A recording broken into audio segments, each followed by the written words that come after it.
All right, good morning, good evening, good night. It's NFT Live. It's Monday, the first Monday of February. We're going to have ourselves a great discussion here with you sitting right there looking at our pretty faces at Biggie Poppins, at Gifdead, at your not humble Web3 Sherpa. That I'm not going to take that from Gifdead himself. I'm just your humble NFT Live host, I guess. So great to see you guys again. Everybody survived the weekend barely for some of us. You guys saw the thumbnail already. You know that's going to be part of the discussion with Ryan Carson. Biggie actually is a daily doser himself, so like always, I'm excited to see his take, and that's going to be one of the main topics for today. But thank you for joining us early. Again, if you're here for the first time, we're covering the NFT and Web3 space all week, so you can come here anytime you'd like. We got a bunch of different shows on the network. We had a premiere on Friday. We had Fun Uncle over the weekend. We had ourselves a good little past 48 hours, I'd say. So, Gif. First of all, Fun Uncle killed it. Yo, Fun Uncle is really finding his voice, doing some awesome tech coverage. He just dropped a video. If you want to learn more about this crazy new Apple headset, he did a great job. Honestly, I loved it. I got to see some of the first demos of what it looks like, and with the regular Fun Uncle style, explaining it to you. In the best way possible, making it really easy for you to understand. So shout out Fun Uncle. Love to see it. And also FuzzPod premiere. I'm excited to talk about that. How was the GM Web3 morning show before we get to Biggie and his drama-filled back-to-back weekends or drama-filled for the communities that you're very involved in, Biggie? So I apologize for that. What can I do, man? Yeah. Gif, how was the GM Web3 morning show, man?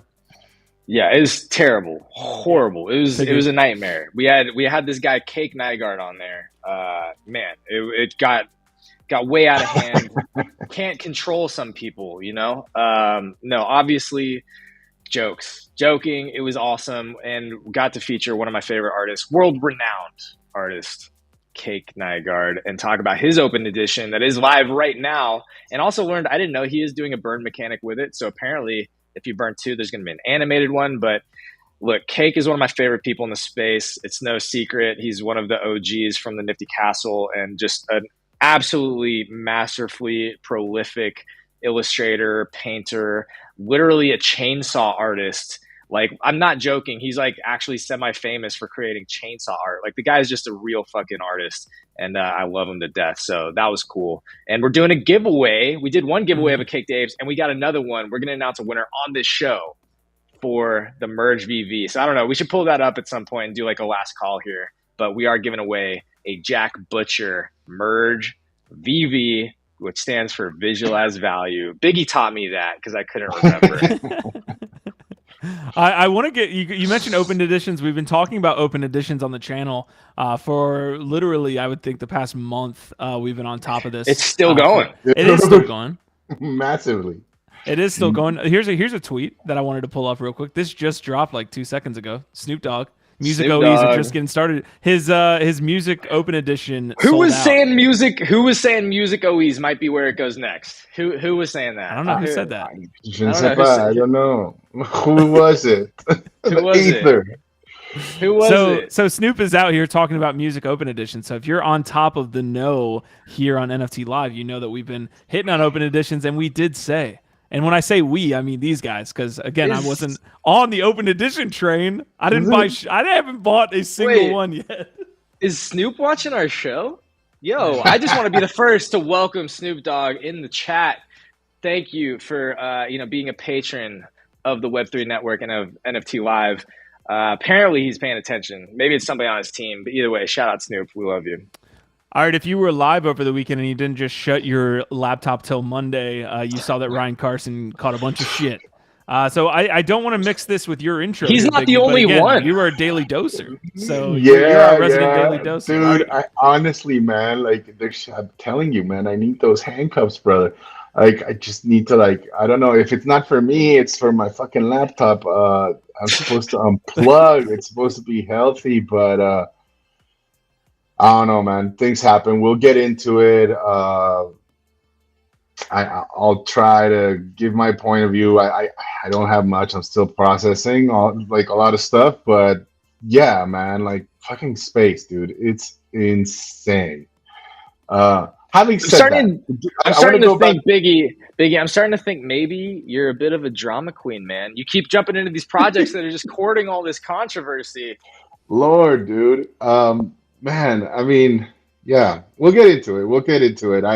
I do want to ask you guys though, like about Snoop Dogg's open edition. Did you mint and did you listen to the song? No and no. Not yet. Okay. This is news. This is breaking. I did not mint. I did listen to the song, and that was the reason I did not mint. And maybe that's my mistake. But I don't know, man. Real quick, Biggie. Snoop was a fan of the show, and that lasted all of 2 minutes. Sorry, yeah, Snoop. he's gone now.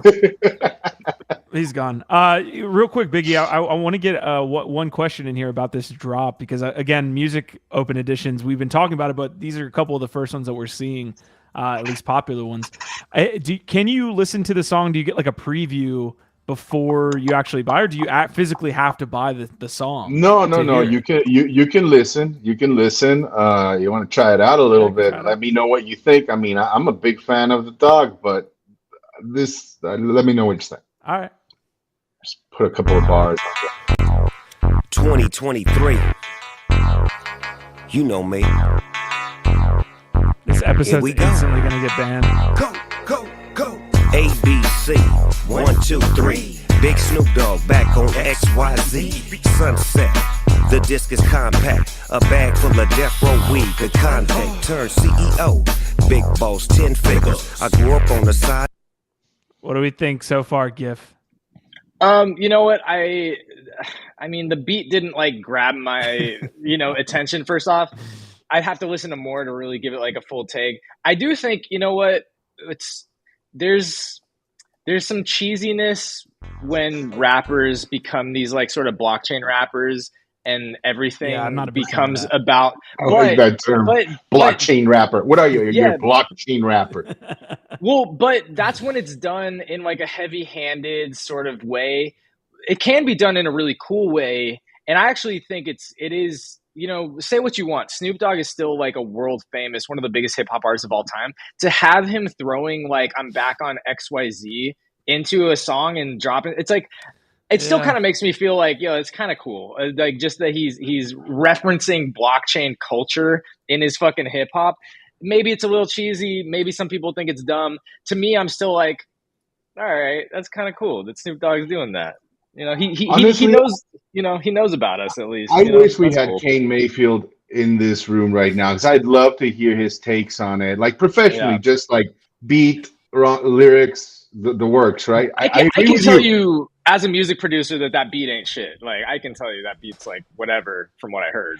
See, and this is what bugs me a little bit and why I did not mint is that I think I'm not saying like put your best out there as an open edition, but man, I've seen freestyles with Snoop that are just more passionate. Like I feel like he just kind of like threw this out there. Yeah. 1, 2, 3, ABC and XYZ, and it's like, okay, great, man, but it's your open edition. Like I mean, Jack Butcher's like checks are seemingly simple, but if you follow his trajectory and his thoughts on design, there's a lot more to it behind it, right?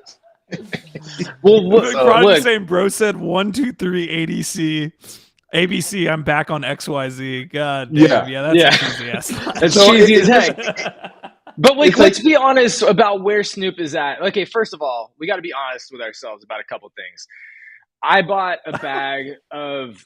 Okay, hold up. A couple different things are important here. This is actually important. I want to make sure that we get this right. Okay, and that we start to do this. Hold on, real quick. While you're doing that, let me give a shout. Oh, you got it right now. Well, yeah. This is not financial advice.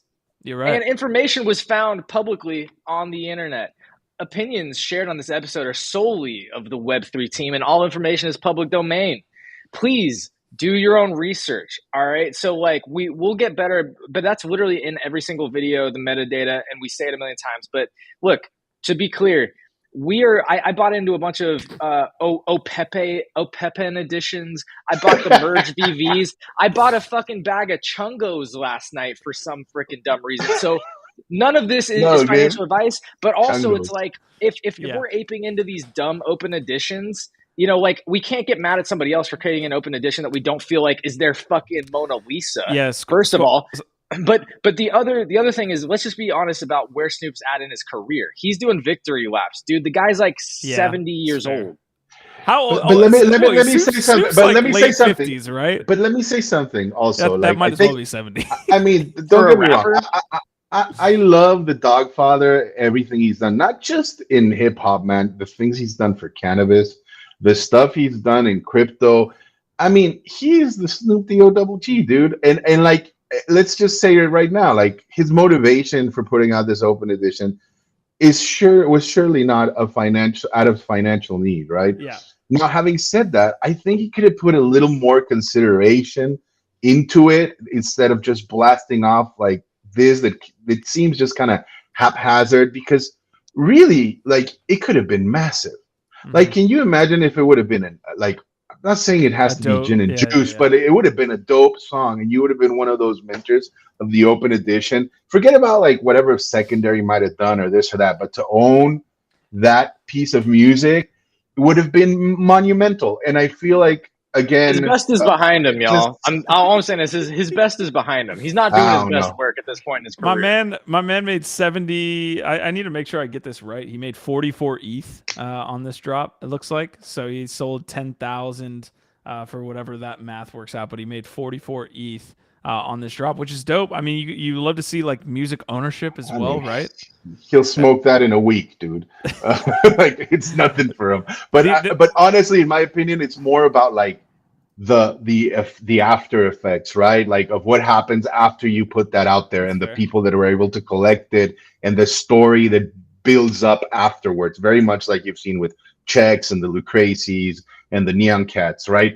Like, I'm sorry, I just feel like it could have just a little more effort, just a little too much. I love Squash Man's comment earlier about Snoop. He's commenting, but you guys are getting after it here, talking about Snoop. I can't even find it. He's saying, I love how critical we are on Snoop's lyrics. Look at any 90s, 2000s hits of his, and he's no poet. Seriously, it was swag in the beat. Cheesiness lyrics ain't nothing new. Man, 1, 2, 3, ABC, I'm on Sound XYZ. Yo, that's lit. That's like some elementary children's. Seriously, man. Dude, that's almost all of early rapping and hip hop was kind of like that shit. So KW is also making a great point that we've started to talk a lot about. Is like what's really going on with open editions, and now with the music part. KW is saying OEs are the new CD singles. We've been talking about how these open editions are kind of like buying a poster or a print from an artist. This is a more accessible way to collect an artist that you love.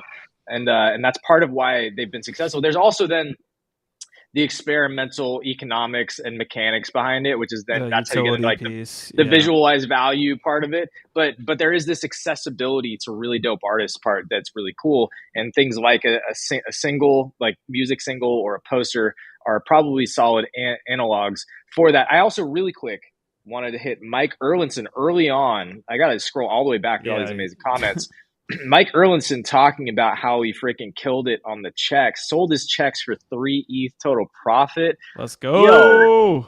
Yo. We need like a sound. That's how you do it. Guys, I have trouble like finding a soundboard for Restream, the app that we use, but I wish we had that soundboard. Just we need some type of clap, something. Not financial advice, but we've been fucking killing it already this year. I'll just turn the hip hop beats up. Just put on Snoop XYZ. No, see, that's not it. Yeah, I'm not having a good time. I want to give a quick shout out here to Sound, not Sound XYZ. This is from Seed Club. Jess Sloss hosts a great podcast called Building at the Edges.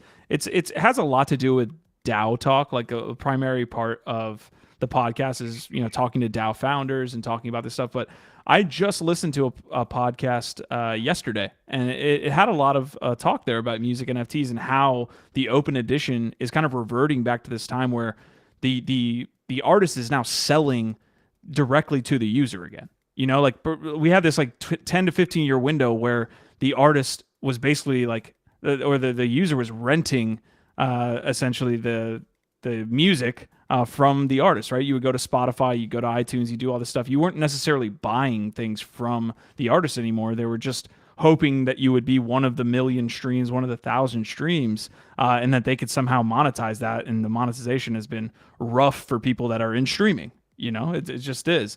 So open editions, that's the way it clicked for me was, hey, this is going back to a direct to user or direct to consumer way to sell your your product, whether that be merch, whether that be collectibles, whether that be music. Like we used to sell this way. The CD examples are great. Through a trusted, decentralized platform. Again, the tech and Manifold specifically deserves a lot of credit for making this happen. They were smart. Honestly, they're making bags off of this just by, whatever their model is, taking some small percentage of the mint or whatever their model is. But dude, I feel like because of this type of meta that they've spawned, Manifold is now guaranteed to have a future for years off of this. Like this was a big win. I would love to get some Manifold data. Like I know we bring up OpenSea data a lot. We bring up like marketplace data. I would love to get some Manifold data potentially on Dune if possible. So, all right, we jumped into the Snoop talk early. There's still a lot of comments here. I don't know if you guys see any that you like. There's at least like 50. Is Manifold in the chat? I mean, that would be lit if they were. We're fans. We definitely want to talk more to the Manifold people. I thought maybe I saw that for a second. But I definitely want to highlight FuzzPod. I dropped you a link. I don't know if we can pull that up real quick. Is this on YouTube?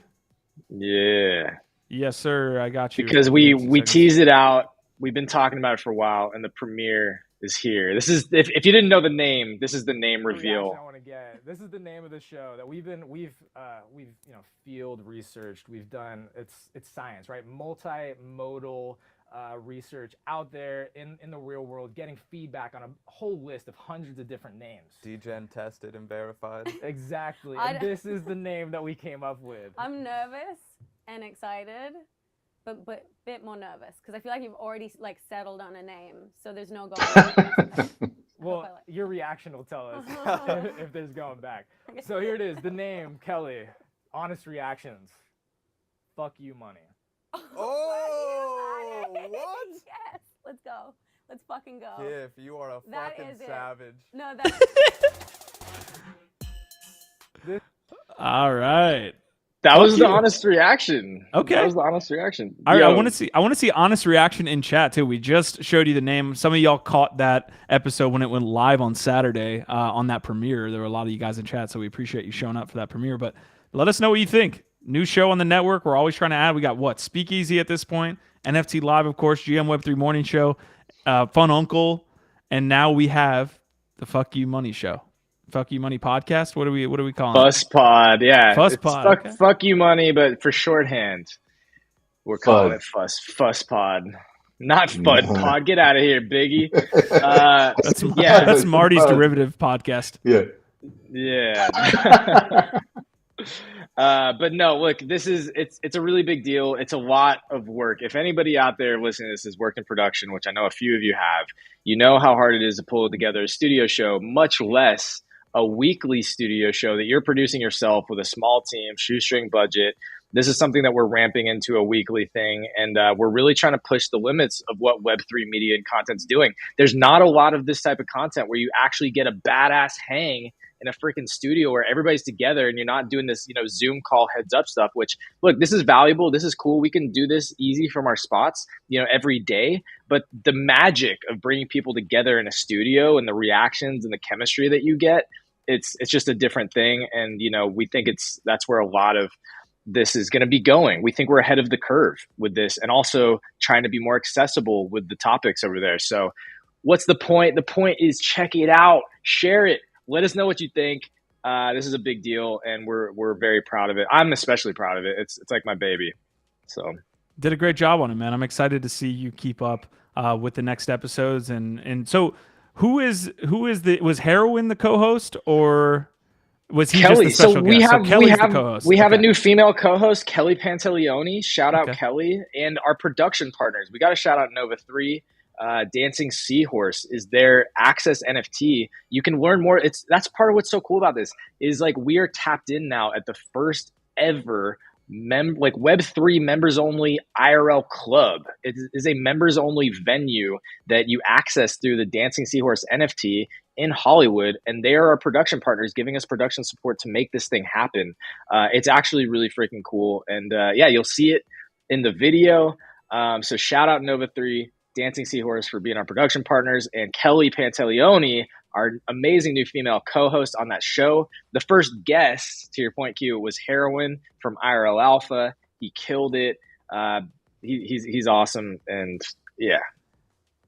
You did a fantastic job, and yeah, shout out to Kelly there and Heroin, who were the first co-host and guest combo there. It was dope. Thanks, man. Okay. We only have Biggie Poppins for 1 hour today. So really we only have him for like literally another 30 minutes. So we are going to get into today's quick news. We're going to try to fly through it. We got a ton. It's the start of the week. You know, a lot of stuff happens over the weekend. We are going to get to the Ryan Carson. Biggie's got tea to spill. He's got tea to spill. We got to get to it. He does have a lot of tea to be sipping and spilling, but dude, most active I've ever seen our chat. I have to go really far back to even get to the beginning. Saigo and Hash Rhymes were our first messengers there, saying GM and OVOT. Great shout out. Don R saying OVOT and congratulations to Gift for a great premiere of the F.U Money Show. Justin Casey, Cody Tyrell, Mike Erlandson was saying he bought those checks and sold them, so congrats on taking profit. Squashman, I see you. Knox, Prodigy. I just keep reading that quote in his voice. Quantum Variant saying, oh boy, GM. Let's see what else we got. Dude. I got a lot. Can someone help me out here? Let's see. Dude, the chat's getting lit, bro. This is what's up. I love it. Out. See, more music NFTs. NFT Cutie says, love you money. So he's starting his derivative as well. We already have 2 derivative side projects by NFT Cutie and Marty McFly here. I'm here for Winebags, GM, everybody. KW saying, Illo, the producer, produced the beat. Oh, Uncle Snoop, don't know who that is. Let's see. Marty McFly saying Snoop is weaker by the day, just retired. I'm shocked at the contrarian take there. Man, I think we might just have to continue to the show. This is a lot. Mike Erlandson is saying, would you guys be able to cover Dookie Dash? Haven't been up to date on what happens after February 7th. Yeah, we should definitely look at that. And we might be able to cover that here at the end of the episode or early tomorrow when that does. I think if I can remember correctly, scores are frozen. I think it's on the 8th, but like Q, you've got to help me with my scores, bro. I got 2 sewer passes right now. Bro, you're my merc. He doesn't want to get banned. Mike bringing that up. Thank you, Mike Erlandson, for making me now have to grind on Gifdead sewer passes for the next 24 hours. As I was saying, enjoyed the show. Very spicy. And guys, let's just get into it. We've got the NFTGO bag check here for you guys. So we got the bag check that is going to start right now. Market sentiment's looking all right. It's sitting around the same as we left it on Thursday at a cool 34. Still more sellers than buyers. 30-day profit and loss. People are still taking L's. Just major losses here. People are trying to recoup their losses. 370,000 wallets in the L category. Blue chip index against ETH over the last 30 days. We're not doing too hot. But against USD, we're kind of crabbing out for the last, pretty much 20 days. So it's not a bad environment to make money. You see a lot of trading and a lot of activities on these NFTs. It's not a bad environment to say, hey, ETH's not going anywhere. I could maybe stack some ETH while we're doing so. Although, again, over that 30 days, you're maybe not doing as well if you're holding the blue chips. All right, market cap and volume over the last 30 days, down in ETH terms, and I believe just crabbing out again, but up over the start of the year pretty much. That's a pretty strong start. Holders and traders, 30 days, yeah. Pretty much showing the same thing. I don't know what that spike in holders was from. Huge spike in holders here, but again, not sure what that is coming from. We're gonna skip category market cap. Gift buying Chungos. Was that you, Gif? You're doing multi wallets, bruh. We'll get into that here in just a sec. 7-day volume. Doodle's taking the top spot on 7-day volume here as we wrap out kind of the last. I guess like heat from their announcement. I will show off my bag of chungos if people tell me they want to see them in the comments. If you want to see my ugly ass chungos and the ridiculous shit that I degened into last night, let us know in the comments and I'll fucking share it. If enough people want to see the chungos, I'm gonna show the chungos. For the mere fact that I want to see the chungos, just drop it in the private chat and we're good. Justin Casey's saying only an hour of Biggie. Got to slowly wean us off that Biggie drug. Thank you. Okay, going back into NFTGO real quick to wrap up the bag check. Again, Doodle's taking up a large amount over the last 7 days on the volume side. Other deeds are up there. A lot of people speculating on other deeds on 10KTF. Checks is making a appearance here, although it's been there for a little while now. So Checks we'll talk about. Sewer Passes, Azuki, and then Clonex coming in at number 10. And then to wrap up, we're going to check out the marketplaces, and it's pretty much, again, going to be OpenSea and Blur, right? OpenSea getting a strong amount on the traders and buyers side. Volume side is going to be almost matching here over, again, the last 7 days. So Blur and OpenSea. Who's going to be the next competitor? If I had to hold a gun to your head right now, metaphorical gun to the head, Art blocks is going to just trade at they're going to do enough volume to compete with Blur and OpenSea just on I think generative art? Okay, look, we're speculating here, right? That's what we're doing. Like, who was I think it was the collectors corner was saying Art Blocks is going to be dropping their own marketplace. I think when Art Blocks drops their own marketplace, that it is going to be a top 5, maybe top 3, to your point, like actually competing. I think because of how successful Art Blocks has been and that they have a specific focus that has a ton of value and is really popping off with generative art, I think Art Blocks has a chance to be one of the bigger marketplaces. If and when that happens. Totally speculating. Definitely, I can totally see it like popping off initially and maybe there being substantial volume while people like that may have not heard of it get into it. But I also think like they have a bigger like collective of diamond-handed holders that once they buy something, they don't really trade around it. So it'll be interesting to see if that volume can be sustained, for longer than say a month or whatever. Either way, I don't know who would be a good competitor to them, but I want there to be one. That's for sure. Does it exist? I think it doesn't exist yet. It could be Coinbase NFT. Coinbase could reinvent and come back with a new strategy. Look, here's the thing. Look, Coinbase is not shutting down. They've just paused a lot of their support for now, and they're slow playing it, and they're probably trying to revamp and figure out what they're going to do with what they've already built. So at least that's my understanding. I think Coinbase, again, they've always had from day one, why we were so excited is they have a lot of potential because they have a massive user base of crypto users. If they can figure out how to onboard and incentivize them properly and do something unique or actually interesting and different to what OpenSea does, then maybe they compete at some point. Not right now. Marty McFly saying your new show needs a trigger warning for fapping. Not sure what's going on there. Squashman saying spike in holders from the Snoop Open Edition. That could be a take. We saw that spike in holders. Maybe that is from the Snoop Open Edition. Do you have a comment there on Marty's fapping comment? I'm not sure what's going on there. You're gonna have to watch the premiere of Fuck You Money to find out what he's talking about. I thought I did. Lord. I did watch that. All right. Okay. All right, here we go. Okay, just on the marketplace discussion, I did have a topic that I wanted to bring up later, but we want to get to Ryan Carson here while Biggie is still in-house. I wanted to follow up on Uniswap's marketplace. So Uniswap launched an NFT marketplace about 2-3 months ago. Let me see, November 29th. We got transactions and volume here from Uniswap, and this is not a lot of volume, not a lot of transactions here. Yesterday it did 71 transactions in total. We also had and this is total $7 million it looks like in total volume, and that's something. That's not a lot. You know who else, since we've been talking about them a lot, they've been making big moves, really, really big brain moves, and apparently also have a marketplace that they've been watching recently. is Manifold. So Manifold, maybe Manifold. I could see it. That's a good answer.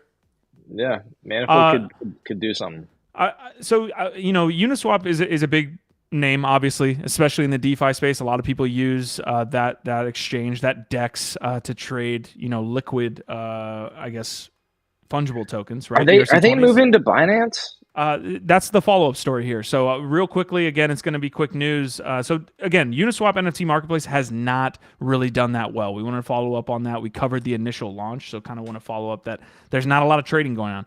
The other thing we have been covering as it's related to Uniswap last week was the fact that we wanted to get the community themselves voted to potentially move the chain or move the platform to Binance. They wanted a bridge where there could potentially be a Uniswap version that you see on ETH on Binance. That had overwhelming support at one point from the community. It was like 80 to 90% voted yes in favor. Well, this just shows you an example of decentralized governance. This is where we're kind of still at in the space. Decentralized governance is kind of a meme or like a narrative that's thrown out, much like gaming and the metaverse and land. Well, DeFi and governance, when you have an ability to just throw, and here's the visualization of the size of the weight. A16Z owns a shit ton of Uni tokens, and they basically said, nope, that's not happening. No Uniswap version 3 on the Binance chain because we said so. That's where we're at in decentralized governance, and it's not unique to Uniswap. There are a lot of centralized holders that have, for whatever reason, an incentive to do. Obviously, they have an incentive to see what they want done on the chain. Well, A16Z, one of the largest funds in the space, Andreessen Horowitz, said no, we're not doing that. So that's the update there, Gif, if you were looking for it. So basically, decentralized governance is the same as the stock market. Whoever has the most shares gets the biggest voice, and that's correct. Yeah, that's how it works. And a lot of tokens, right, that are governance tokens are sold like you have a voice, and you don't really have a voice. And that's kind of where we're at. That was just one example, right, of how that looks today. Hashram's coming in here with some context. It was between Wormhole and Layer 0, basically. Whose tech you're going to use. Yeah, A16Z is a large investor in Wormhole competitor Layer 0 Labs. Open your eyes. Anti-competition cartels in DeFi are real. Mm-hmm. So it looks like the Binance stuff might still happen. It just depends on what bridge they're going to use. Their hash rhymes coming through with the knowledge per usual. Okay, I think we should probably get to the Ryan Carson stuff. We've got about. Go ahead. 13 minutes or so. About 13 minutes. So give us a rundown. What happened this weekend? When did you first hear about it? And then we can. Man, it was late at night. I was gonna get not too late. The same thing, Just like, let me take a peek real quick, and all hell breaking loose. And I jumped on the spaces where we got to see a lot of people come in and chime in with their opinions. Basically, Ryan Carson released the name. TLDR, and I might miss some details. And I'm sorry, I am not the expert in this, and I am still processing my feelings regarding the whole matter. I'm not here to be judge and jury, but basically he launched the name of his project, and along with that, he tagged all these prominent supposed investors in the project. And in his webpage, he put all these profile pictures and names and put a link for investing, and rightfully so. So many of these had never seen the terms, hadn't signed a check. Basically, the deals weren't closed, which he claims he assumed that they were.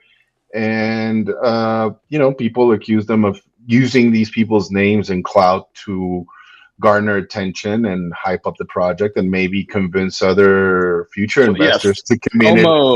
It's FOMO. To invest, right? And yes, it cannot be overstated what a tremendous blunder this is, and a huge blow for his intentions with this project. Having said that, to me, my initial reaction first was the daily dosers. You've been following me in this channel for a while. I'm about community. I'm here for the art. I'm here for the tech. And that was my biggest concern, because I've obviously been a daily doser since day one. I collecting the POAPs since day one. I've put in a lot of hours participating, and I've met great people there. And I've honestly I don't think there's anything comparable to what's happened in the daily doser community. To see that amount of people be onboarded and be interested, and all these different regions spawn from it. It's something very inspiring, and that I hope continues, because it's something that's needed in this space, and it was really well done, and I don't know if it can be replicated. And so that's my biggest concern. It's the thing that I worried immediately the most about, because I mean, I've put in some work in there, but other people have put in substantially much more. And whether it's the whole thing about whether they're getting paid or not, it's irrelevant to me. A lot of us come into this space gladly, willfully, of our own volition, contributing our time and our ideas, and because we believe, right? And so that's to each person to decide, but it's still, it's your most valuable resource. It's your time, right?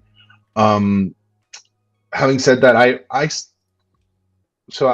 think, like, I don't know, for me it was very disconcerting also, just to see the space react the way it does. Still very quickly succumbs to like this mob mentality, right? To me, it was a learning experience and a very big eye opener, especially in that initial space, to see some of these prominent figures in the community come up and speak, and you got to see a little bit about what their character and is all about, and how they are, right? And again, I'm not casting stones. I do believe in that. He who is without sin cast the first stone, motherfuckers. Please. I also want to remind people, like, we live in a democracy. People are innocent until proven guilty. I am in no position to like make, draw conclusions based on his treehouse whole thing that happened 10 years ago, which I was not familiar with. This was something new. I am familiar with the whole Moonbirds fiasco and everything. And again, I see a lot of people commenting without knowing the full facts. Same thing with his departure from Proof and Kevin Rose. That is very worrisome to me. Can we? All right, let's hit on this. Let's hit on, because this is my understanding. You might have more context, but this is what I've read about it. Is that basically he inside traded, and he was part of the original Proof team. He had insight into the rarities and traits before they were public knowledge. And I don't even think that's that's not a legal precedent. No. Hold on. These are different things. I am not making a legal case against. Well, you said Carson. Insider trading. That's not called insider trading with NFTs. That's the whole loophole. He used insider information from being on the team to trade NFTs.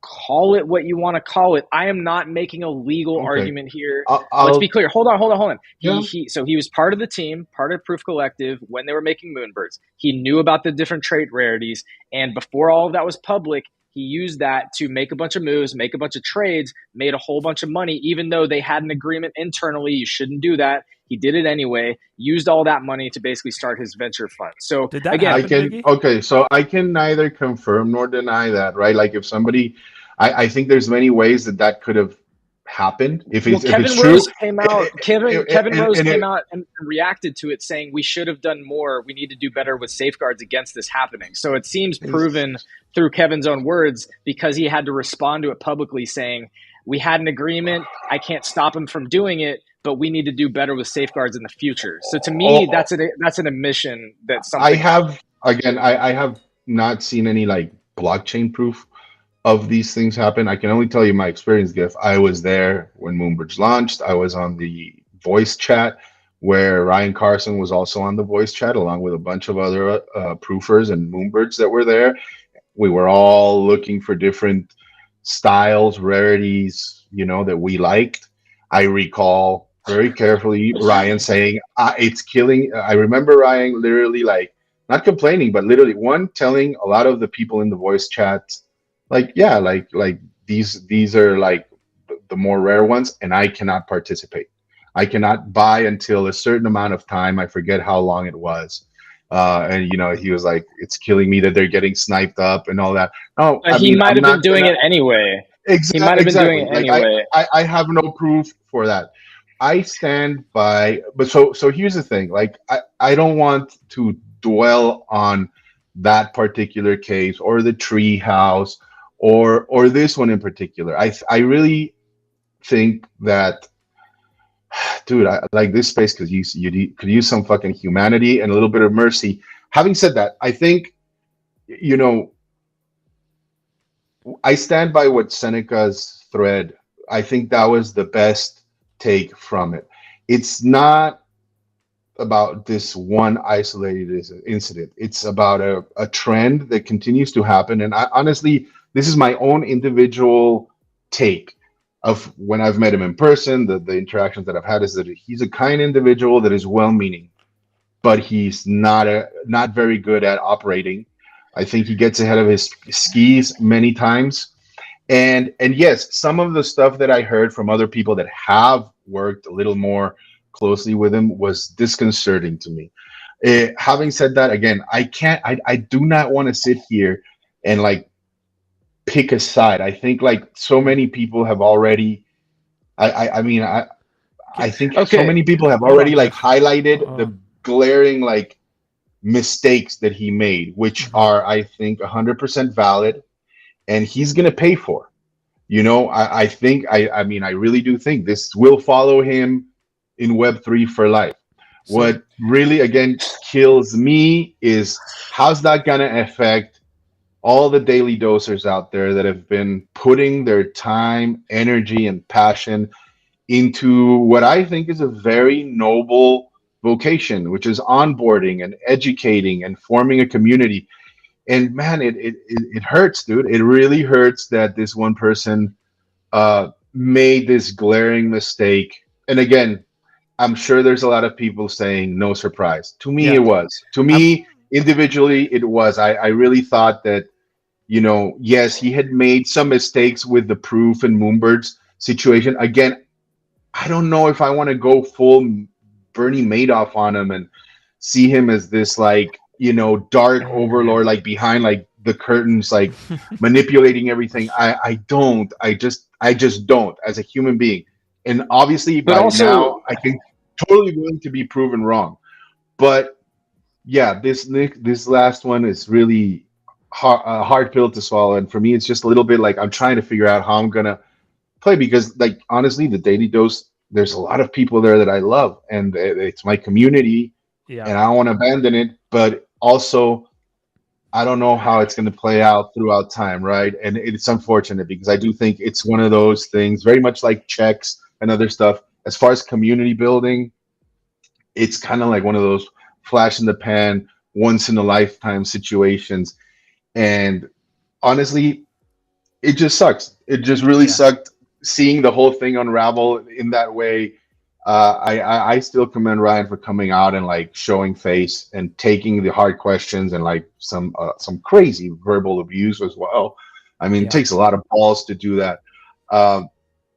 This community works. This industry works fast and hard. I want to add some context and get your last thoughts here, Biggie, before you roll out and GIF. I want to continue, but just to add context here, the reason this story blew up is because a lot of these people are some of the largest creators in the space, largest names in the space, and he named them, and then he linked this. This is the biggest fuck up that he had of the entire story, is that you cannot name these people and then link off to an investment, even though, to somebody's point in chat, it was only for, I think it was Quantum Variant saying it's only for accredited investors, right? This was an accredited investor raise. This is the stage. Regardless, yeah. I mean, it was such a tremendous blunder to use them. And I can't help it. I mean, I don't think Ryan was not conscious of it.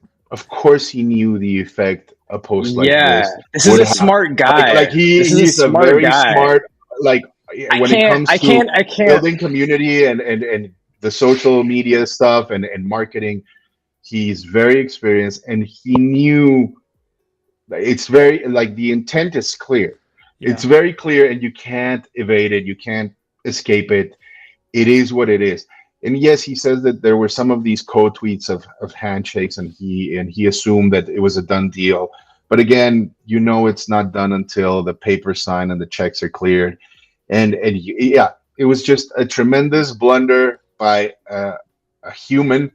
I don't think he's an evil Bernie Madoff guy. I think he definitely screwed up. And yes, I definitely think that, I don't want to say 3 strikes you're out, but yeah, there's a trend here that by now you can't deny, and you can interpret it as you want. But it really hurt. All I can tell you is it really hurt a very valuable community, and that's doing some great things. I hope it doesn't. I hope there's a way to continue with that part of it, which I was so engaged with. And when it comes to him as like the person, the individual, the human, again, you're free to draw your own conclusions. I'm still mixed about it, but all I can say is, man, fucking mercy. Mercy is divine. Forgiveness is divine. Like, I'm not saying go and defend him. I'm not, but again, like he's already been like crucified and lynched in so many spaces and Twitter threads and all this stuff. Do you really need to throw more stones at it? Did he hurt you particularly, individually? I mean, yeah, he hurt the space. He's done a lot of fucking shit, mistakes. But I mean, again, I wouldn't compare him to, like, say, a Zagabond or a whole bunch of other people that do come in with a very sinister intent. That's all I have to say. I mean, really, again, I'm still processing this, so that's my opinion. It sucks. It really sucks. I do not want to spend my weekend listening to that stuff and yeah, finding out a whole bunch of new stuff that I too need to take in. Yeah, it was unfortunate. I don't know what else to say. Gif, I definitely want you to jump in here. Biggie, you can hop whenever you need to. But Gif, go ahead, man. And get Biggie, whenever you do leave, just give us a. Yeah, I'm gonna take off, but please do continue this. I mean, I do think it's important to discuss these things, and again, I'm happy to continue talking about it tomorrow when I see you guys. I'm sure it's gonna come up a lot. It's probably gonna come up a lot over the next couple of weeks. Yeah, it is. Unfortunately, and look, but I'm happy to continue it. And obviously, this is raw for a lot of people who were in that community. So I commend you. I appreciate you coming in, sharing your experience, your feelings about it. I know it's not easy when you're attached to something like this to be talking about it openly, publicly on the internet with our friends. So props to you, for being here, sharing your honest take. I love you, fellas, and I'll see you guys tomorrow. Okay. All right, goodbye to everybody in the chat, and we'll talk soon. All right, bro. Take care. Later, man. I appreciate you. Okay, so it's crazy how split the chat is. I mean, this is here's the thing is that people get literally sucked into these people's worlds, and then the communities that are attached to them they hurt. They're affected by this. Yeah, you can tell. And this to me, hurt. This is the worst part of this, is that this guy, whether it is actually there's some malintent there, which is debatable. Like, he's a smart enough guy that knows what he's fucking doing. He was trying to FOMO investors using a bunch of fucking big names on the internet. He knows what he's doing. So there's intent there. How evil or malicious, I don't know about all that. I'm not going to cast those kinds of stones.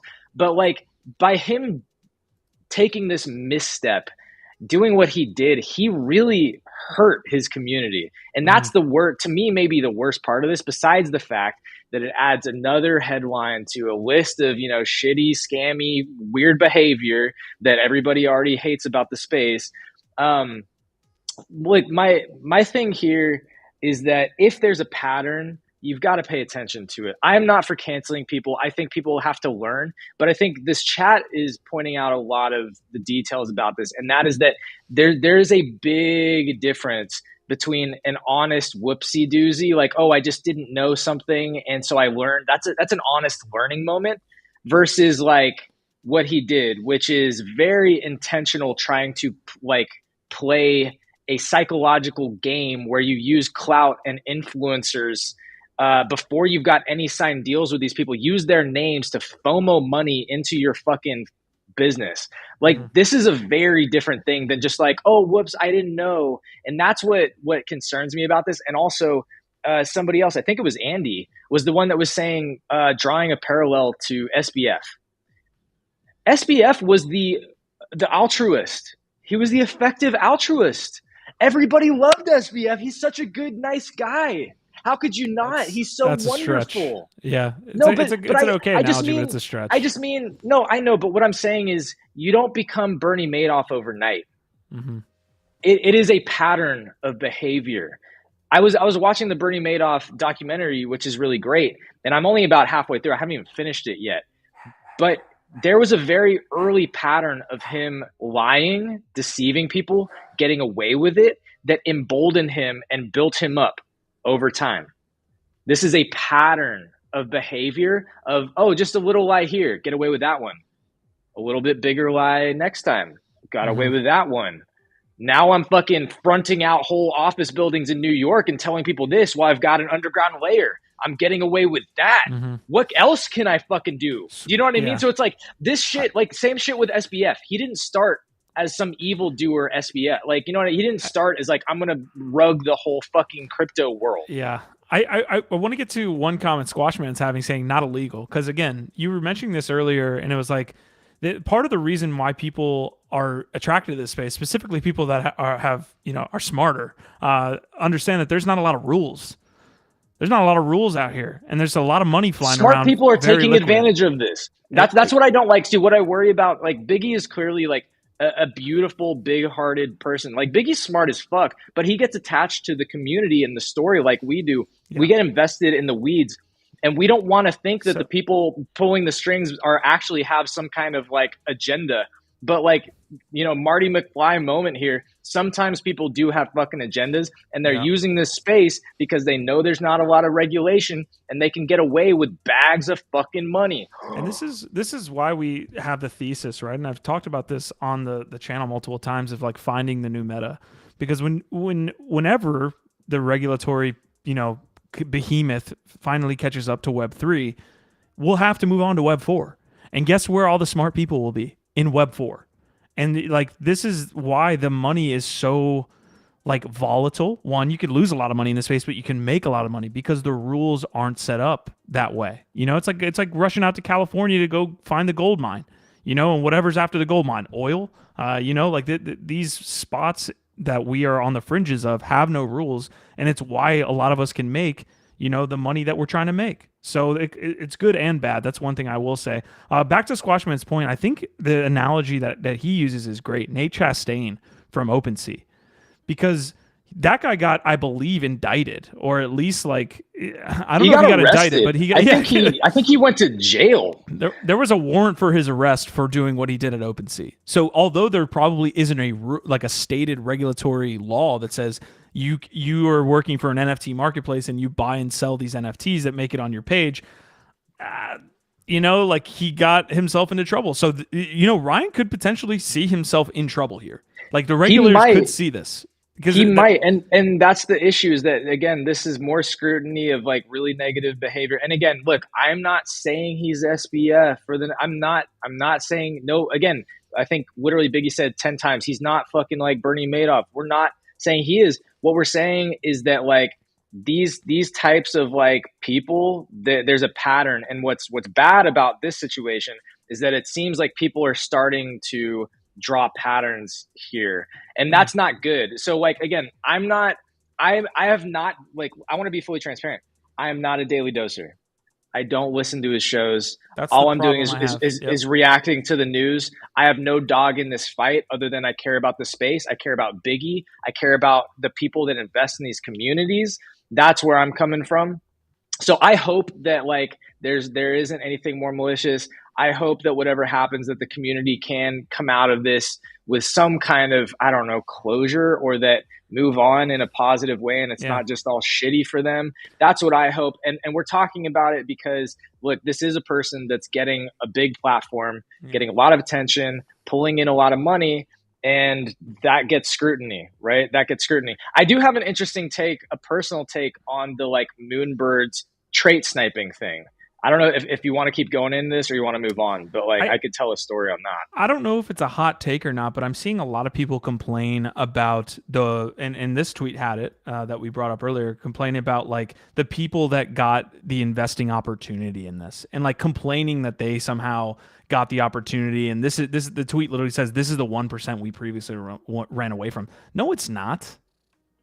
Like different 1%, perfect, different 1%. But a lot of these people are self-made. The POs, the Zagabonds, or not Zagabond, the Zenecas of the world, like these people got into this round because they have influence and they made that influence, and therefore they get to participate in something like this. So I don't know if it's a hot take or not, but like part of capitalism is the opportunity in creating opportunity for yourself by networking and finding opportunities like this and growing your own network so that you come off as valuable to someone starting a company. It's very like these ideas that like we're going to create Web3 or blockchain, like everything's going to be egalitarian. It's like, that's kind of like communism. No, it refers more to communism than it does to capitalism. So this idea that like we shouldn't have capital raises for new projects in the space, and this should purely be essentially what would be an ICO. It's like, okay, Ryan instead would have to raise an ICO from the masses. He probably could raise a ton of money, but there's all these regulatory pieces around it. So the regulatory like pipeline for this guy is to raise through regular processes, i.e. accredited investors. These are these people. I think it's an interesting point. Like, I think, look, there's a lot of shitty behavior by influencers, quote unquote influencers in the space, and that's being transmuted onto this type of situation, whether some of it's deserved or not. I'm not going to nitpick that part of it. And I'm not going to assume how each of these people that were listed off made their bags or like whatever. I don't know all of that.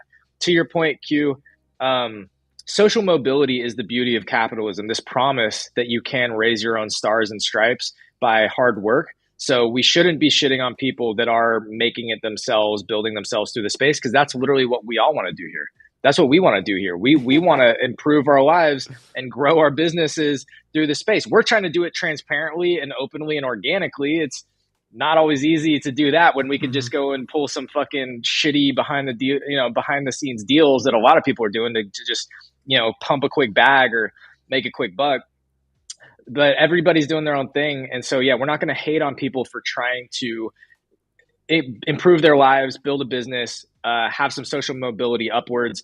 That was literally the promise of America. This country was founded on it. So yeah, we're not going to shit on that. I do want to hit on this Moonbirds piece just to piggyback off of that. Like, unless you want to open yourself up to regulatory scrutiny via an ICO raise, aka I'm going to open this up to some type of raise for the public, your only route is to go through the accredited investor raise for a company. That's literally the only route, unless you want to open it up to public. Unless you wanted to start a Kickstarter or something. You want to do a Kickstarter? Like, okay, I guess. But like this idea that you can't do a public, like a private raise, is astounding to me. And it reeks of like, I don't even want to say it. It's just like people are up on their white horse in Web3. It's like, this is the way people create businesses, is they do private raises. I don't get it.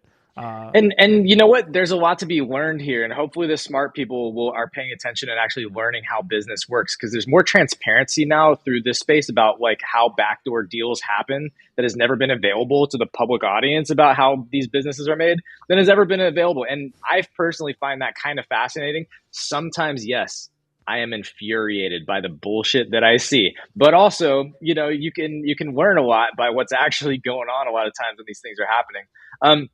And look, Quantum Variant clearly, is interested in the Daily Dose or Ryan Carson, and I appreciate these amazing comments. People bringing both sides. Again, we're not trying to crucify the guy. Apparently, he's already had been raked over the coals, maybe deservingly, and we're not trying to say that he doesn't deserve to have a future, but we're talking about it. And I will say for myself that if there is a pattern of shady behavior, which, to be clear, I will go out on, I don't think it's a limb, but I'll go out on a limb and will say, not being invested in any of this, I do think this is shady. I think some people were saying it's like this, it's not illegal, but it was pretty fucking shady. And so I will say, if better there than is, to link the dude, investment you page. fucking know better, dude. So like, if there is a pattern of shady behavior, then it is troubling.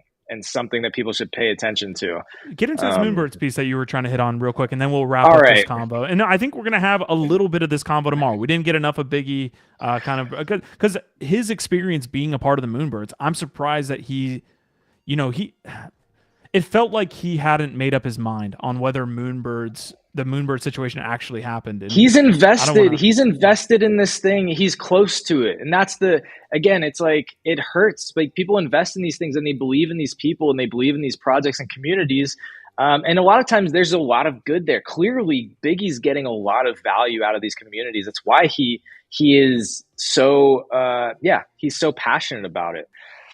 And so again, like, we're not trying to shit on the community. We're just talking about what's really going on with the money, because there's a ton of money with these things, right? Being moved around and people behind the scenes collecting checks and taking down things. So we're just talking about it. We're trying to be transparent. I'll be very transparent right now about a very personal experience that I had that was in one of my earliest massive learning moments. And I've shared about this. I've talked about it a lot. I haven't talked about it in a while, but it's particularly relevant. And again, I'm not making any accusations here. I'm saying what happened, what allegedly seems like, okay, somebody please go out there. There's an NFT Now article on this Ryan Carson thing that we read on GM Web3, and it quotes Kevin Rose a reply directly from Kevin Rose saying, we should have had better safeguards. We can't stop him from hitting sell.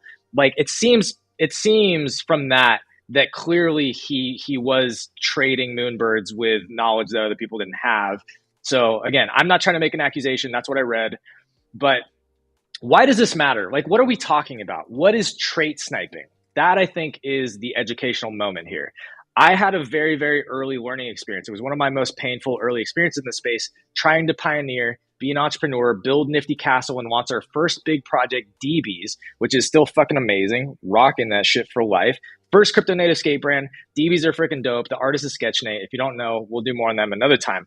But it was myself, my partner, Woboy, and Sketchnate, the artist. Just us three. Didn't even have a dev at the time, trying to figure out how to launch a large scale project of 3,000, unique pieces of art without a pipeline. There wasn't a Bueno.art. There wasn't a Manifold. None of these platforms and tools that people were using even existed. So we were figuring this out all on our own, how to try and build and scale and then launch and deploy a project that's on chain and do all this shit, right? So the point is, it was a massive learning experience. And I'm very proud of how it turned out, given all of that. So between just us three, we figured out how to scale this thing, and we went to go launch it on our own smart contract. And, we did a pre-sale window. We sold a good amount, like I think a third of them in the pre-sale window, but there was still, maybe 2,000 or 15, maybe it was 1,500. I think we sold about half in pre-sale. There was about 1,500 of these tokens that were not sold yet, so they weren't minted. And we had our reveal moment, right? So, you do a blind mint where you mint a token. You don't know what it's going to be. It's going to be it's going to be a surprise. And then you get to do the art reveal, which is really exciting because everybody gets to go see what did they mint and see which traits they got. And the promise of a blind mint is that everybody's on the same playing field. You mint a token and nobody knows what they're going to get. And so it's even. Nobody's cheating the system, right? Nobody's got a leg up. It's fair. That's the promise and the idea of a blind mint. Yep. It's randomized. Exactly. And so this was, again, just being totally new in the space, pushing ahead, not knowing certain things, what you don't know, having never done this before, not having a giant team of advisors, literally just having one young dev that we met through Clubhouse on Amazon doing our smart contract for us. When we revealed, we moved all of the art onto IPFS for all of the tokens. Well, should have known this, but again, we're experimenting, moving fast. One of the earliest, generative projects launched right after Bored Apes, not with a big team, didn't know. Of course, when you put all of your art on IPFS, other people can find that link and then go and spy on the different token art ahead of time, and they can try and game that. This is where trait sniping comes in. It's like if you have an edge and you can try and see the special tokens with really unique traits ahead of time, then you can kind of game the system in your favor, get ahead of those, get the expensive NFTs. And so while we were, excuse me, in the middle of minting, maybe like half to three, it was only about a 48-hour window before we paused our mint. So there was about a 48-hour window after we revealed that somebody, maybe 6 to 12 hours after we revealed, figured this out. And we started noticing in the mint that there was one wallet that got like 2 or 3 pretty rare DBs, right? And so you start to be like, there's a trend. And then it came out in some Discord, like, yo, so-and-so figured out they started sharing the link, like, here it is. And so as soon as we found out, shout out Food Masku, who basically was the one that alerted us. He was like, yo, just so you know, this is definitely happening. Somebody figured out how to see your metadata. We paused the mint, we reshuffled the remaining tokens, and then we relaunched it. And that really killed our momentum. Like, this hurt us. Like, we could have just kept going, told everybody it's fine. We could have said, like, don't worry about it. He's not doing anything. Just keep going. Just keep minting. We literally stopped our own momentum for the integrity of our project. We said, no, that's not the promise of what a blind mint should do. This is bullshit. Fuck that guy. We're for the community. We're going to make it even. We're going to try and fix it, pause our mint, reshuffle the remaining tokens so nobody can see. And then we figured out how to reveal those incrementally as they were minted. So why does all of this matter? Real quick, I'll sum this up now. Why do we care? Why are we talking about this with Ryan Carson?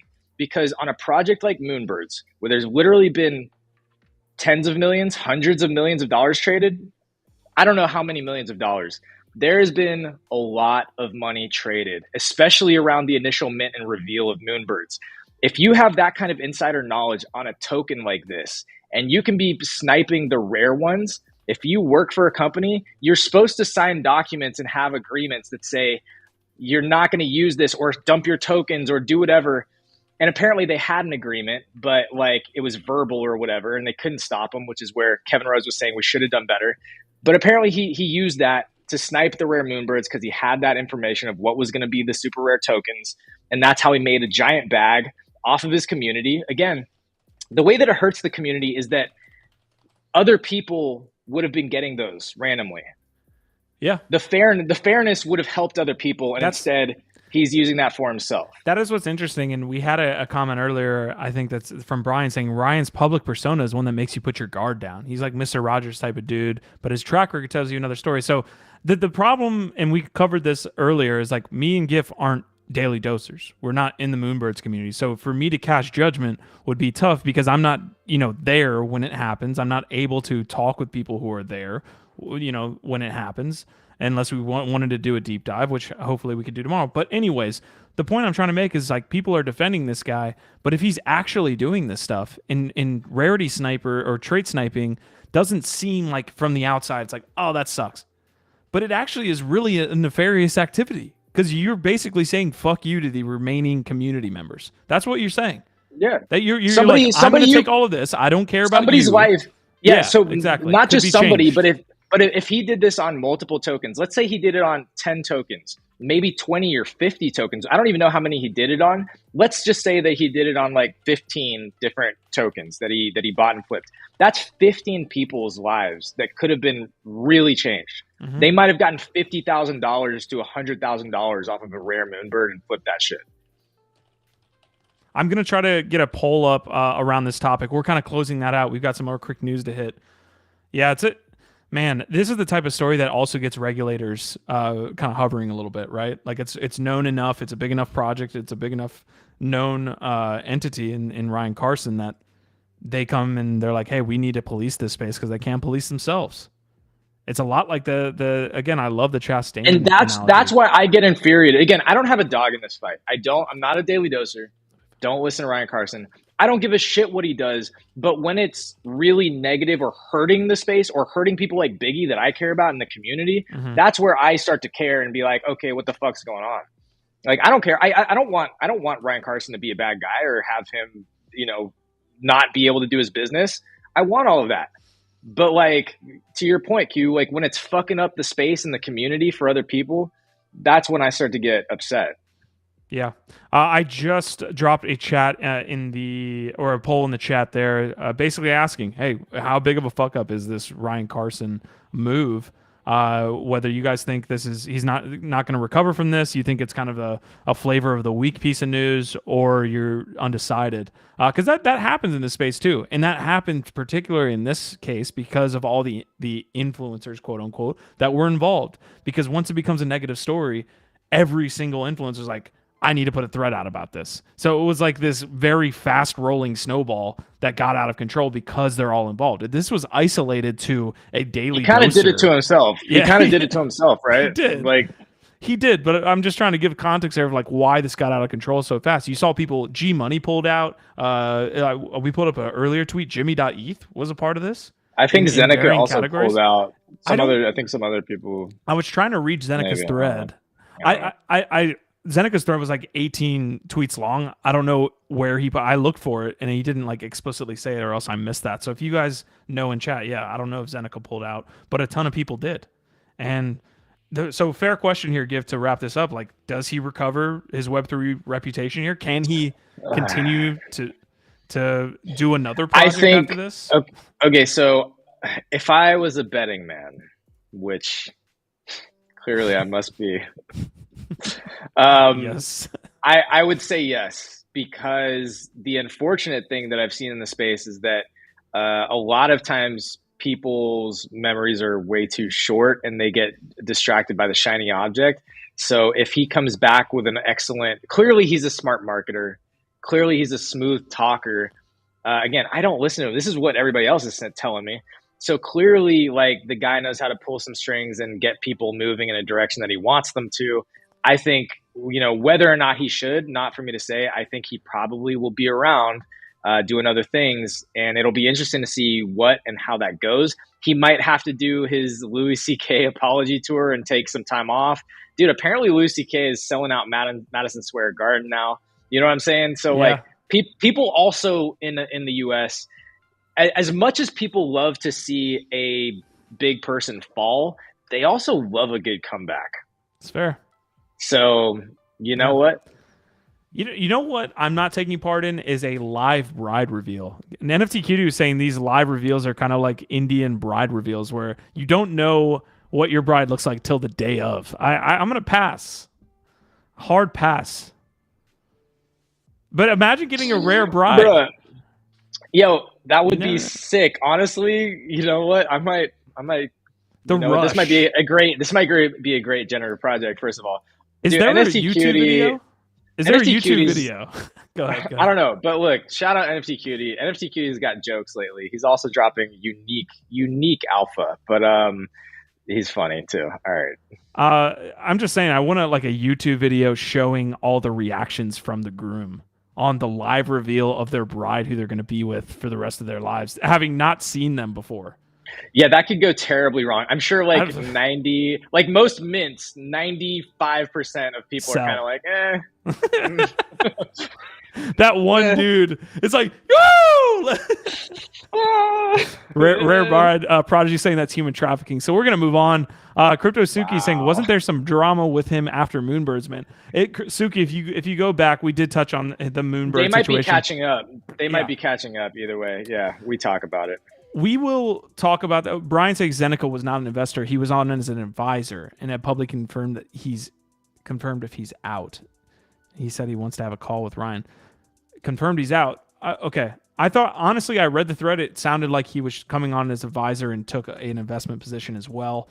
Justin Casey saying he'll take a floor bride. There you go. That's where the show is at today. Okay. Squarely in quick news to start this. I guess we kind of skipped around. That was one of our main topics for today. So we'll jump back into quick news. Wanted to give you one piece of information here. Crypto exchange Binance to suspend US dollar bank transfers this week. The one part about this, it's kind of a what's the term I'm looking for? Sometimes this chill hop gets like way too loud. This music.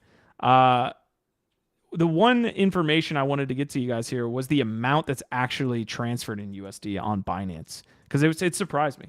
We are temporarily suspending USD bank transfers as of February 8th. A Binance spokesperson said, spokesperson. You got this, bud. Noting just 0.01% of monthly active users use USD bank transfers. So That's, I mean, All the story is a huge headline, but then you go into obviously the text and you see like, wow, I actually didn't know that. I would have thought more Binance users use USD bank withdrawals, but apparently not. I've never been big on Binance and never used it myself. I guess I'm not the only one. I'm sure it's mostly Asian users primarily. So yeah, maybe it's just not a lot of people using the USD over there on the Binance chain. Okay, this is a great story here. CoffeeZilla is slowly becoming literally my favorite person in the space. Dude, he's the best. They tricked a UFC fighter named Dylan Dennis into promoting a fake NFT project. They paid him $1,000 on the back end, and he didn't disclose it was an ad and posted a copy that literally spelled out scam. So apparently they gave him the text and the image to share, right? And he did it. And then they came back afterwards, and the whole, you have been scammed by, like, they set this up for this guy to see if he would do it, and they actually did it. So CoffeeZilla is slowly becoming, I'm telling you, bro, my favorite. Our calls, I have to say, Q, our calls have been absolutely insane. We've been talking about CoffeeZilla being one of the most important voices of a generation. He's just getting started. This guy is just getting started. Yeah, he said the video is coming out soon. Insane. So looking forward to that video. Again, CoffeeZilla putting in work. This is the type of shit I want to see. Like the innovative ways to kind of police the space. Not waiting till afterwards, but kind of like figuring this out, because other people are now seeing this and basically like, oh shit, I need to be on my P's and Q's a little bit. Put him on notice. That's what it's about. Logan Paul, another headline we didn't hit on, CryptoZoo's getting sued. There's a class action lawsuit, and it's almost, look, we won't say it's entirely because of CoffeeZilla, but do you think any of this shit would have been as big of a deal, or Logan Paul would have been trying to return $1.3 million if CoffeeZilla had not put him on blast the way that he did? Hell no. So CoffeeZilla, salute to you, sir. We love what you're doing. And I think to your point, Q, he is putting people on fucking notice. If you're a shady influencer taking fucking backdoor crypto deals and not giving a shit about what you are shilling to your community, CoffeeZilla's got something for you, friend. Yeah, I want to throw this out too, because it goes deeper. It looks like they went deep and did their research, as CoffeeZilla does, and he's been promoting scams for a long time here. So this is like a full Dylan Dennis. Dude, is CoffeeZilla Batman? Is he the crypto Batman? He's doing a good job, and then we want to do our best to kind of highlight him. Would love to get him on the network. Listen, I see the comments, but Mark Erlandson is saying Binance US is not halting anything with US withdrawals. That's like their primary currency on that exchange, obviously. So yeah, this is Binance everywhere else. Is that makes sense? That comment there. I'll fuck with it. Okay. Yo, can we do a poll? Can we ask the chat, is CoffeeZilla the crypto Batman? I just want to know if anybody else thinks he might be Batman. Winebags is saying his videos are entertaining as hell. Brian said the video dropped today. So I don't know if we're not going to watch that live, but you guys should check that out here. Zeneca should have spoke up sooner, like G Money, Jimmy.eth, and Shira, and other investors. Nobody wants the long ass thread 2 days later trying to disassociate yourself. You know what? I think that's a really good point, because we see a lot of this shit and nobody wanting to step up and say, again, why are we talking about CoffeeZilla? Because he's out here putting people on blast, and he's not scared. A lot of these influencers don't want the cash money to stop. They don't want to come out and be clean or be honest early on, and then they'll be transparent later. They'll do these threads, the apology tour. Hold up, I like Zeneca though. I don't lump Zeneca into that group. I like. Look, I have nothing against anybody. I'm just saying the trend of certain people. No, the trend of this, like you probably knew and should have said something, but didn't until it's like too late. That's a bad thing. We were gonna have Zeneca on. Whatever happened? I thought Zeneca was gonna come on. Apparently he doesn't like us. Yeah, apparently not. We'll have to follow up. All right, well. I dropped the NFT live tweet for today in chat. It would definitely help us to get it out. We're like probably here for another 20 minutes, maybe a little bit less, folks. So please help us get the word out while we are still live. We want all the chatters in here. You guys have been, I think, like chat per minute ratio here, highest ever. First time we ever, dude, we hit, it was the fastest we've ever hit 100 messages. We, in the first like 20 to 30 minutes, we hit 100 messages. So fucking amazing. Gifdead literally has a notepad and he's writing it down. Every message you guys send, he's like making a little box tick. So just keep it up. Iron Trap. Someone needs to help me learn how to love again. Saigo, we feel you on that. What's your favorite Matthew McConaughey film? That's a great... first of all, I love Matthew McConaughey. We're strictly in... I know he pulled me into this from a Daily Doser. He's shitting on Ryan Carson with this, so I fell into this one. But I'll actually take you up because I like Matthew McConaughey. Interstellar is a fantastic movie. It's one of his later movies. Matthew McConaughey. I was going to say Interstellar. But Confused, but he's like... I was going to say that was going to be the one that I added in, but then because you said Interstellar. All right, look, Interstellar, Dazed and Confused, and then I have to throw in one of my favorite cameos of all time. Obviously, like we all know Dazed and Confused. All right. You know, be a lot cooler if you did. But okay, y'all know this one. Yo.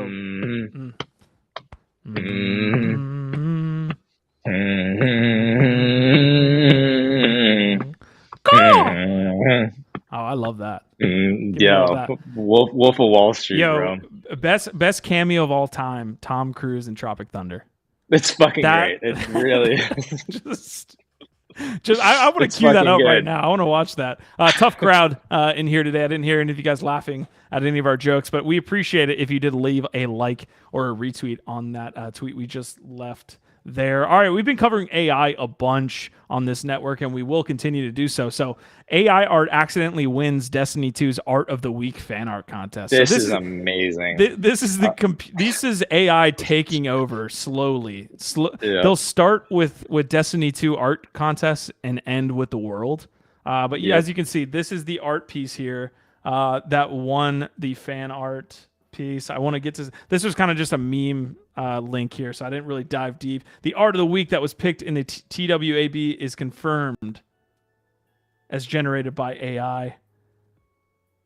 Not sure what the implications are. It looks like highly disappointed in Bungie. Anyways, feel free to tag your real artist friends. So real artists against AI gift, the conversation we've been having here every Monday. Yeah, and you know what?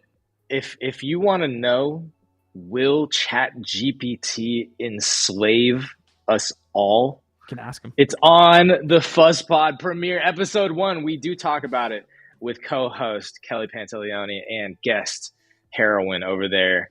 Will ChatGPT enslave us all? That's right, episode 1. Look, the thing here is that like people are trying to figure out how do you solve for the issue of people passing off AI generated work as their own without disclosing that.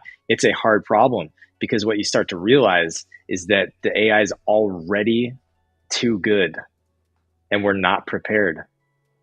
If it's too good and we don't have tools to differentiate between what's fake and what's not, that's how you know that you're already fucked. This little headline right here, Q, what's brilliant about this is that it seems like it's just an art contest and it's totally innocuous. But this literally just told you battle. It literally just told you that we're already fucked. It's better than us and it can fool us and we don't know the difference until it's too late. It's already too late. Yep. That's what you're saying. Don R is saying if this is just the start of AI, then imagine where it will be in 3 years. I don't know if I want to see what happens. I don't know if I want to look into the crystal ball 10 years from now, just like exponential rate of technology, like advancement. What does that even look like? It's called the singularity. Have you seen the movie The Matrix? I coined the term singularity on this channel. Really? Wow. No. Hats off to you. Thank you, sir. I did not know. I was sitting in the presence of such greatness. I knew you were pretty great, but I didn't know you didn't have a man bun today. You just slick it back? Just fully slick back? Okay, I appreciate it. Yeah, bro. Fresh cut. Okay.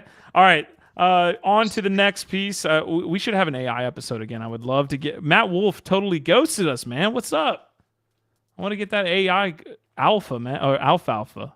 Coinbase beefs up his wallet with a new security update. So shocker, we've been talking about the apps actually, raising their security practices and features since we've seen the likes of Kevin Rose and a couple others get hacked. It looks like that was the notice for these apps like MetaMask and Coinbase to actually beef up their security and their updates. So what you'll see with this security update is going to be just features that include token allowances, showing you more visibly what you're going to be doing when you sign a transaction, what tokens are leaving, what tokens are going.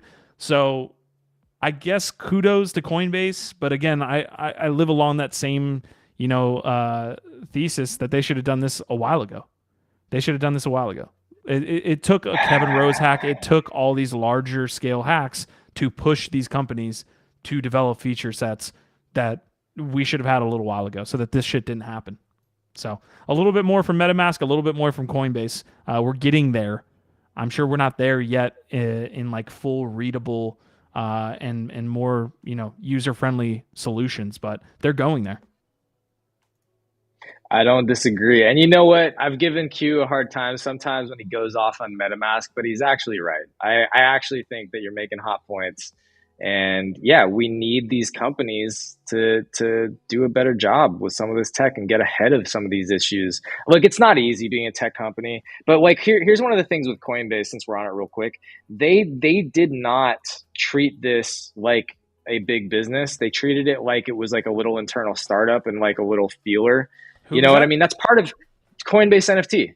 This is part of why they kind of fucked up, is because they treated it like, oh, well, it's a little side project test instead of like really investing heavily. And I'm not saying they didn't put a lot of money and time and effort. I'm saying they didn't create like a big team to go treat this like this is a big part of our business. They did an MVP and started with a few people, and they're like, let's just see what we can do. And I don't think that for somebody like Coinbase that's what people want. They want you to actually create something serious, something great, and be all in on it. So I don't know. But hey, they're doing this now. Look, they're doing something. That's cool.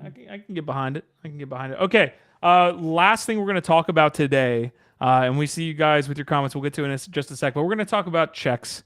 We're going to talk about VV checks. First story I wanted to talk about here was the amount that just Franklin just getting after it with the 0.05 ETH. I hate these posts. I fucking hate these posts so much. And the reasoning he gives for showing this is that like he basically says like, oh, I'm trying to show that like the plebs can make a ton of money. Like I'm trying to show like 0.05 ETH is not a lot of money. First of all, you're not making it doing this shit. Well, the amount that you're going to spend on gas, well, he said after gas, but I mean, just stop. Stop. I hate it. But anyways, I didn't get in on the checks because I'm a freaking idiot. These guys have been talking about open editions for the last month, like I said earlier in this episode. I didn't collect any of them. The Lucretius, the checks. What were the other open? The Nyan Cats, although I don't think the Nyan Cats did well. Neon Cats aren't doing well post reveal, at least the last time I checked. But Lucretius, the VV checks, these are all calls that like have made 10 to 20 Xers at this point. Like what you guys minted it for like 0.08? Maybe a little bit less. 0.08 is like going back to the start of NFTs. What did you mint the Lucretius and the checks for? Or did you buy secondary? I think I bought both of them on secondary. I bought the check at half an ETH. I called it. I said, you know what, this is really expensive, but I think it's going to keep going. And like 5 days later, I flipped it for a 3x at like 1.4 ish ETH. So I'm not in checks anymore, but that was a great call. The Lucretius mix came in, and we called that on Monday morning when it dropped, and I picked one up for like 0.04 or something like that, and then flipped it for half an ETH. So 10x that one in like a week or two. So I'm not in the Lucretius one either anymore. But I am. So you're just taking profits merge. all over the place. Well, when I think that it's like, dude, when something 10x's or 3, when something 3x's overnight, like, dude, right now, like, do what you got to do to live, man. Like, for No, I real. feel that. I wonder. So this is by 24 hours. This is using NFTGO's trending collections. Check's VV edition is taking up the most volume over 24 hours, edging out sewer passes and other deeds. They're at a 1.95, so almost a 2 ETH floor. I think they touched over 2 ETH, but you can see there's the run up for checks. I'm going to kind of zoom out over 30 days. So again, we've been touching about open editions. Is the thesis here like this is the based on the creator and based on it being one of the first like popular open editions? Like that's your thesis when investing in something like checks? Yeah. So it's the right time, right place, right concept, right packaging, creates a new meta, has that historical provenance. It was just a confluence, and this guy, you know, is an established guy, and he hit it out of the park right at the beginning of this open edition thing with something unique and different that was also memeable. It's about the fucking Twitter verification situation that's part of the internet culture that we all fucking love. That memeability factors in, and then it spawned a bunch of derivatives. Literally, we're talking about the super Shibas are doing, you know, an open mint, free mint for their collectors right now. That's another one. There's another derivative, the Pepe checks. So it's just like, it's all of these things that come together, and then people decide this is it, this is the one. And then because the checks took off, now there are other collections, which we're about to give one away of the merge VV. I'm over here doing the random number generator, picking the winner right now. So we're about to announce the winner of this giveaway. You know, there are other collections that they're launching are now fucking taking off too. There's this Opepen edition, the Opepen. I don't know if I'm saying that right. The Opepen edition is taken off, and there's these merge ones that have doubled since I bought them. They're not expensive yet, but who knows? We're going to give one away. Maybe it'll go up like the checks at some point. But yeah, it's a crazy thing. But when you start to see all that, and for me, one of the things that really put me over the edge, well, no, that was a different one. That was the De Lucrece. So anyway, it's just, yeah, you start to learn these signals. And then when they start to like connect, and you start to see a number of sort of green flags around a certain project and momentum coming up, then you're like, okay, there's something happening. People are picking up on something. A lot of these like really, man, it's hard to make this statement, but I will. Like a lot of the little mini metas that I've seen form over my time being in the space have gone around like free drops or like almost essentially free, right? Like Wi-Fi really started the DeFi summer revolution when they did their fair distribution, where they basically just dropped tokens to whoever they wanted. There's some other open editions are essentially almost free, so you get like this idea that everybody could get in, and you kind of get a mishmash of people that are supporting it, and there's a lot of other cases there, but like I'm trying to wrap my head around it, but there's a lot of around the like free or almost essentially free that run into these like sparking these mini metas. But go ahead. Yeah, we have to tomorrow talk about a kid called Beast.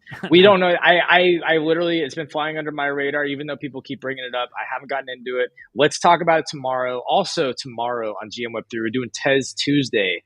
We got some experts to come talk about why is Tez, Q, this is another one. We started doing onboarding and talking about Tez 6 months ago on GM Web3.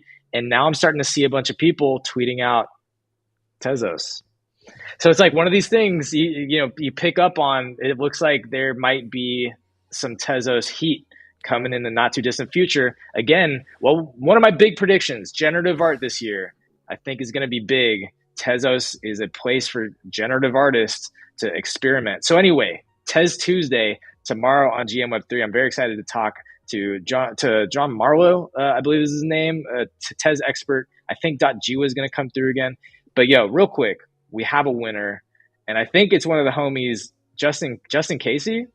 I think that's Justin Case. Is that you on Twitter? I think that's you. Yeah. You just won. I just went through it while we were sitting here. Congratulations. You just won a merge VV, visualize value NFT, bro. You got to get me your ETH address though, because you didn't post it. So the last story that I want to bring up here, and then we'll close out the episode. Congrats, Justin Casey, by the way. That's awesome. We love doing giveaways for y'all that show up and participate. It's pretty dope. You're getting the Saigo cosign here. Nyan, a.k.a. the sound a cat makes in Japanese. Quality pronunciation from Gifdead. Let's hear it one more time. Let's hear that one more time. I'm like, my ear's in my mic for some reason. What is it? Oh, no, you're muted. Oh, I guess you can't hear me meowing. No, I want to hear it. Nyan. Okay, there we go. All right. All right. So I've got some alfalfa here, Gif. Some nice alfalfa. Yeah. I don't want to get, my head over my skis here or put the cart before the horse, okay? But this is some good alfalfa. So what I need for you is your full attention. No giveaways, no chatting in chat. I need your full attention because what I think I found here might be the next mini meta. I've been talking about Jordan Lyle for a while on this episode and on this network. Okay. Jordan Lyle is the founder of Meme. It was a very early kind of DeFi / NFT creation. It was like one of my first NFTs, to be honest, like other than the 2017 CryptoKitties. He was also the founder of Nifty's before Nifty's went Darth Vader on us in full Empire mode. So Jordan Lyle like catches a lot of new metas and understands like processes. This is a really, really cool project that he announced as having funding. NFT mini games as minting. This is called levels.art. Yeah. Brian Brinkman is part of this. And basically you can mint after playing a video game. It's a little bit like the Dookie Dash thing, but I think taken down to a smaller scale size. And it could be kind of the next, I wouldn't say the next, open edition or the next like meta, but it could be like a mini meta. I mean, we could see a bunch of artists start to release these mini games for their collection drops. Well, I think you're absolutely right, Q, and this is interesting. I'm glad you caught on to this because one of the things that I've seen that I didn't really understand and I thought it was kind of dumb is that there are these game companies in Web3 game companies, and basically what they do is they create a format that you can license. And so it's like an easy thing that you can basically take your PFP art from your characters, your NFTs, and you can slap it into the game. You license it to create your own version. It's like a white label video game, right? And so it's nothing crazy complicated. And part of the reason why I thought it was kind of dumb is because I'm like, okay, that's just a gimmick. Like, I'm going to play that a few times. Like, kind of the same reason people were shitting on Dookie Dash, even though Dookie Dash is like way better than just like a dumb little, slapped on white labeled shit. But kind of the same reason of like, oh, it's not that cool. People are going to get bored. Like, I was kind of thinking of these mini games that NFT projects were doing as that, just a dumb gimmick that won't last long. But now it has utility. It has a purpose. You have it as a minting experience to gamify your mint. I'm like, okay, now I see why these Web3 companies would license this to an NFT collection and create a white labeled unique version of that just for, the month or the couple weeks during your mint. And to go along with the thesis that you were talking about, Gif, it's really the first type. The first project of that type does really well. You talked about the open editions, what you were trying to invest in, and it was first primarily couple. Like, it's the same thing with PFPs. A majority of the early PFPs, if they weren't complete dog shit and had completely like scam run teams or just teams that were in over their heads, were going to do well.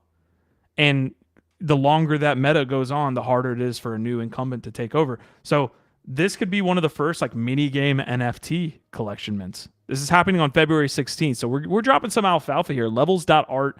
Big fan of Jordan Lyle. I guess I have to exclaim, unless I'm Ryan Carson, that I am an investor in like Jordan's overall investment company, Venture Punk. So I am an investor in the company behind Levels.art. Transparency. Sure I say love that. Yeah.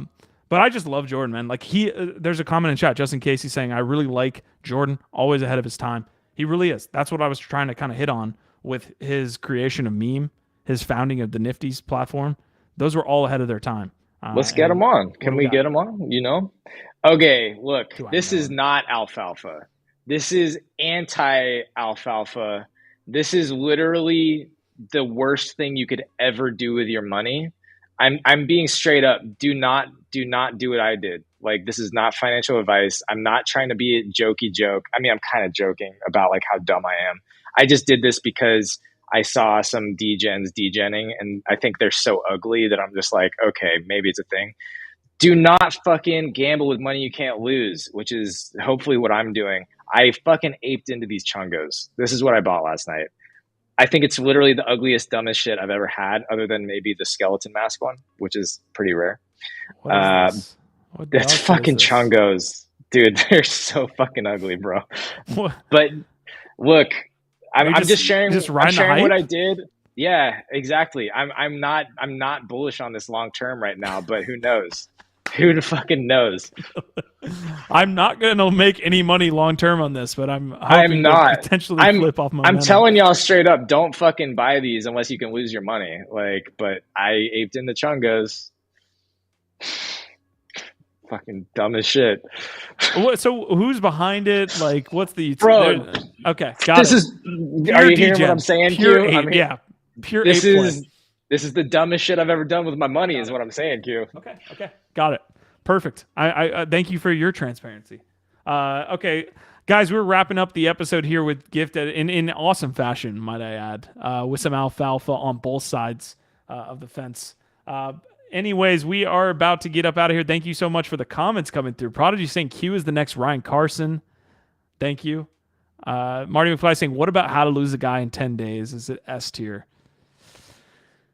I can't do it.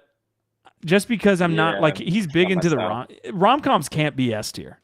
It's like they're a class of movie below all other classes of movies. They're great, you know, but there's really only like, 3 or 4. I don't even know if there's that, but yeah, rom-coms can't be an S tier. I think Q is absolutely right on point there again. Q has been lit today. Give him some love in the chat because he's been on point. It's a rare day when Q's batting 1,000, but he's fucking killing it today. No, because I think if you looked at a list of like the top 10 movies of all time across a bunch of platforms, you're probably not going to find any rom-coms in it. That's what I'm saying. Yeah, you're probably not. It's dramas, action thrillers. Psychological thrillers, adventure maybe, something like that. Fantasy, fantasy for sure. You know what this is making me realize, Gif, is that we need to do a top 10 rate my bags. We need to do a rate my bags. Maybe we can get Ryan Carson on for that. That could be like a lighthearted, like way to get all over this stuff. Like let's not talk about the space. Tell me how you feel about Just Friends. Yeah. Tell me how you feel about 51st Dates. Yeah. What do you think about Adam Sandler's performance in 51st Dates? Come on. Drew Barrymore, just a classic. Classic, bro. Yep. Okay, Q, I'll send you my wallet for that. I don't want to cost you more. Dollar price is down and juice is run. Yeah, you're right.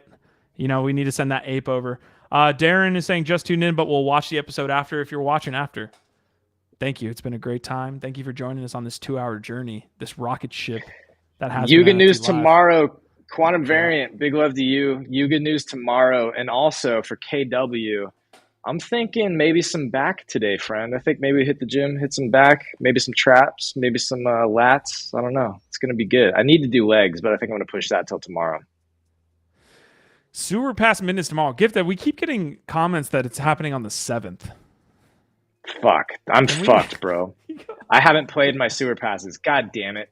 Q, you told me you were going to game for me. You told me you were going to game for me, Q. Wow. Squashman is saying you could rate all the Adam Sandler's movies. That's crazy.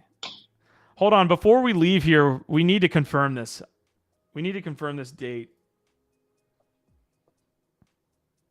Gifdead's gone. He's already going to lift weights. All right, we got the update. No, this is just sewers are back up. How does a sewer go down?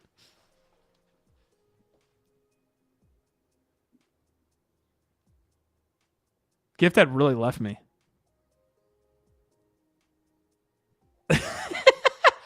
There he is, folks.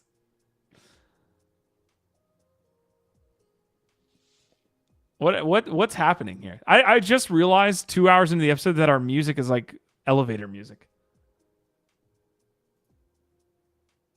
Gif, you're absolutely just being an artiste right now. Just doubling down on just saying nothing and holding that guy there.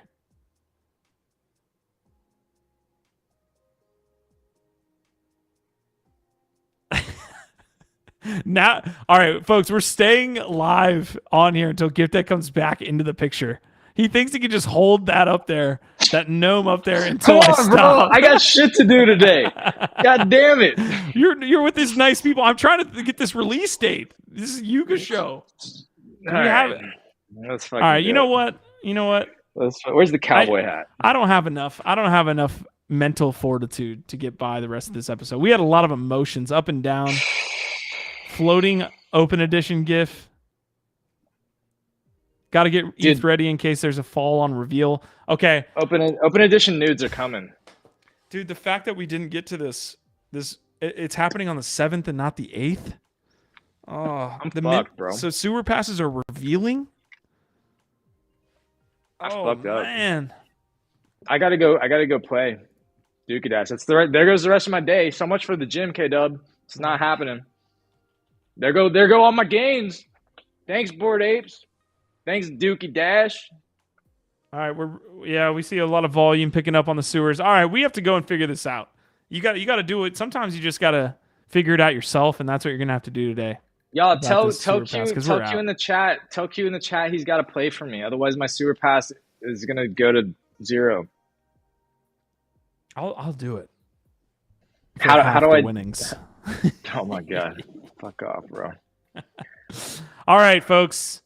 We are getting up out of here. This has been another edition of NFT Live on the Web3 Network. We have a brand new show on the Web3 Network. I'm excited. It's Monday. We're going to get after it the rest of the week. I'll see y'all tomorrow. 1, 2, 3, ABC. I'll see you on Sound XYZ.